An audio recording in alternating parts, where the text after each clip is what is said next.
Hey, good afternoon, folks. This is Clay with Clay's AC and Auto Repair in Clay Motion here in Grand Rapids, Michigan. And if you find this video to be helpful, please consider subscribing, clicking the notifications, sharing my videos, liking my videos, and sending me your nice comments. If you got a question for me, hit me up on Clay's AC and Auto Repair, and I'll happily try to answer that. If you want and you don't want to subscribe, just go ahead and turn that volume way down. Let my videos. Working on a 2003 Ford Taurus with the 3.0 overhead valve. That's very critical.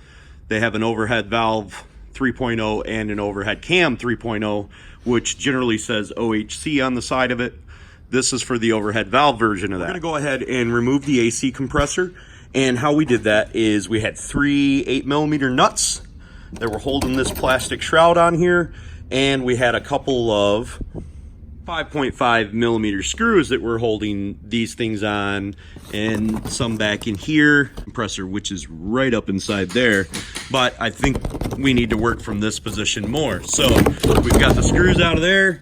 How well or how hard it's going to be to get this thing out of here. So now that we got our cover off, we're going to go ahead and disconnect our two sensor plugs here and disconnect our plug up there for our actual AC, and remove the two 13mm bolts that hold it on right here. I can remove the one, but the other one stays inside the housing, and we'll remove that during the time that we're removing the air conditioning. Now we're going to evacuate the AC system, and then we're going to unplug our high pressure sensor right there and undo our manifold from the back of here. Eventually what's going to happen is we're going to take both fans out, and we're going to slide the AC compressor out through here and lift it up this way. So for right now, we're going to take a screwdriver, pull these little tabs back on our fuse box, move it out of the way, and end up holding it with a bungee cord. Then we're going to remove both of our fans. Sometimes when pulling these switches off of here that we have to pull off, you push in the clip, push down on the switch, and then pull it back up as you hold the clip, and they come right off. Now for the fuse box, like I said, we just simply pulled back on that with both hands and both clips, and we're able to set it up out of the way.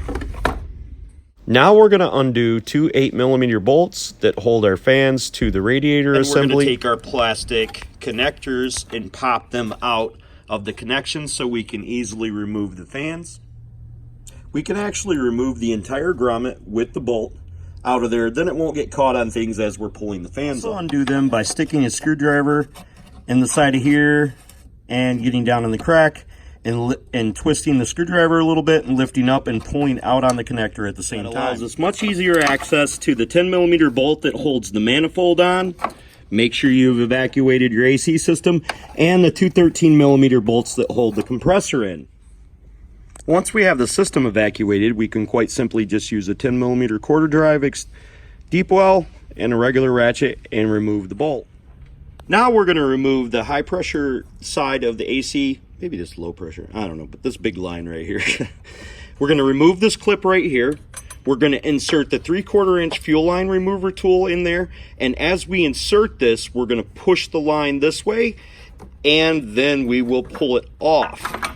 This one came off real easy. You may be able to get that off of there without removing that, but I figured it'd be easier. It's not going to come out right at this moment, but it seems awfully loose. So now we can take out our two 13mm bolts that hold the top of our AC compressor on, and then begin to work it this way after we unplug the electrical connection for the clutch. Now with the compressor kittywampus in there, we're able to remove the two bolts that we weren't able to remove before. And I do recommend you take out this bolt before you take out this bolt, because you can't turn this one as easy as you can this one, and it wants to hang up on the threads. And when I loosened this one up right here, it came out real super easy. So hindsight being 20/20, I would have took this one out first. With all of our lines and electrical connections disconnected, we should be able to slide this thing down and through and up and out. Try not to drop it. Hopefully this video was quick, easy, and painless for you guys. Just know that the reason that I'm taking this out is because the clutch is bad.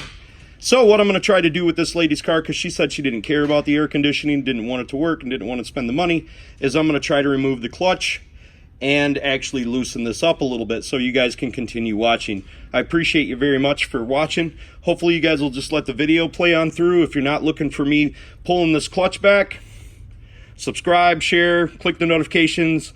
Clay's AC and Auto Repair on Facebook. If you got a question, God bless. Okay, so we want to pull the end of the clutch up so it's away from this bearing that's riding right here.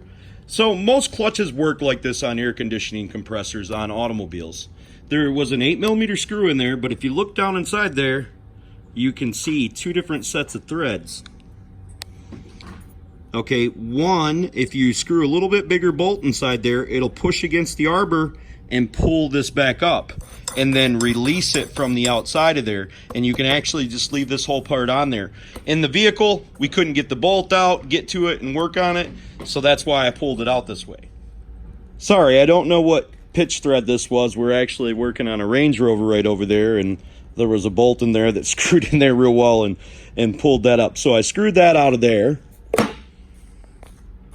Now in this situation, once I've got the clutch off of here and pretty much disassembled, I spin this, and I don't like the way it spins, but there's folks at home that could pull this away, and if this spun real well, you could just leave it because it's a sealed bearing down inside there, and we can take it off now if we pulled this C-clip right here and pulled the rest of the compressor off there. We could at least change the compressor clutch opposed to replacing the compressor if the compressor was not defective. To remove the compressor clutch itself, just in case you're going to just change the compressor clutch and your compressor itself is actually good, we're going to go ahead and remove one. We're going to remove the snap ring that's right there. And then you can take a hammer and you can tap it off and it'll come right off. And then if you have another one, you can go ahead and put that bad lad on there. Yeah, baby. Okay, so for my last trick, boys and girls, we're going to go ahead. We went ahead and put our new compressor clutch bearings on there and put our snap ring down there, and make sure you tap that in a little bit. Mine's still sticking out a little bit. You just take a screwdriver and tap and make sure that's seated down there. Go ahead and put on the end of the compressor clutch. Before I put that on there, I went ahead and took a little bit of Scotch-Brite and I cleaned up the other side so the little bit of rust that was on there wouldn't make contact with the wheel and it would spin freely and not make noises. So hopefully you guys found this interesting. I thought it was really intriguing how, you know, we took this car that's not worth a ton of money, repaired it very inexpensively, and got this woman back on the road. She's a hard worker, very nice lady, and she's been coming to me for years, so I try to keep her on the road even though she's got an older car that really shouldn't be worked on.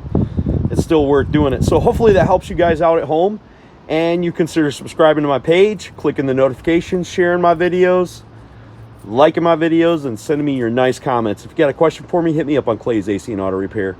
I greatly appreciate you guys. God bless. Have a great day.